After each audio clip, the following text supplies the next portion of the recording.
Hello guys, for today's video, gagawa po tayo ng tapioca. Tapioca na drinks po, tsaka yung sugar na caramel. Kasi may bisita ako guys. Ito ang isi-serve ko sa kanila. Mamaya, tara na, gawa tayo. So ayan na guys. Nagka-caramel ng ating sugar. Wag muna nating haluin. So guys, tunaw na tunaw ng ating sugar. Patunawin lang mo siya sa kawali. Tapos maging ganito na siya. Tunaw na tunaw talaga yung sugar kasi pag hindi matunaw, mamumuo siya. Ito po yung gawin nating caramel syrup. So, mag-a-add tayo ng water.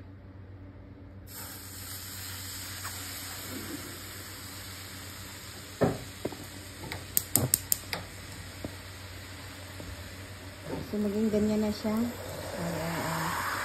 Ayan lang natin. Matutunaw din yan. Ayan lang natin. Matutunaw din yan. So, ito na po. Hayaan natin magtunaw ang sugar hanggang mag-syrup siya. Pag hindi pa malapot, hindi pa ho yan syrup. So, ito na yun guys. Malapot na siya. Syrup na siya. So, ililipat na natin mamaya yan sa container. Patayin na natin ang apoy.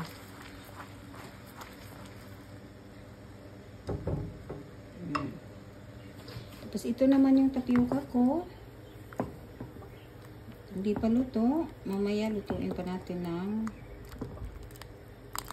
todo. So, ngayon guys, nagpakulo na ako ng tubig. I-add natin to itong ang tapioca. Kita nyo ba? Ito yung tapioca. Tapioca instant. Ito yun. See? Chinese pa. Kasi nabili ko siya sa Hong Kong market. So, ilalagay na natin. Alam nyo yan, yung bubbles. Ayan.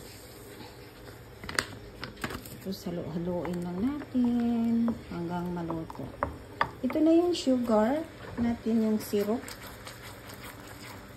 Hayaan muna natin magkumulo hanggang hindi po siya malapot. Hindi po natin natanggalin.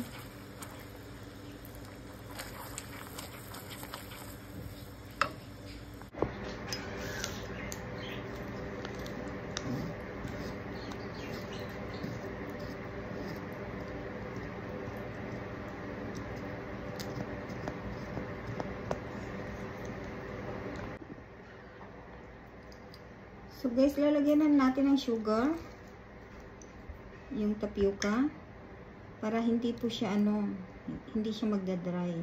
2 scoop lang po. Haluin lang natin. Mag-a-add po tayo ng water a little bit po. Para hindi siya magdadry. Yan.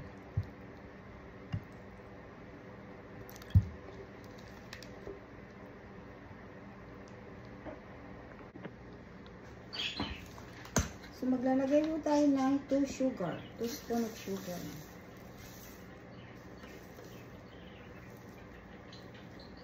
One. So, tapos, mag-a-add po tayo ng water ng 2 spoon. 1. 2. So, ito na yun. Tapos guys, kung mayroon kayong ganito, pwede nyo gamitin.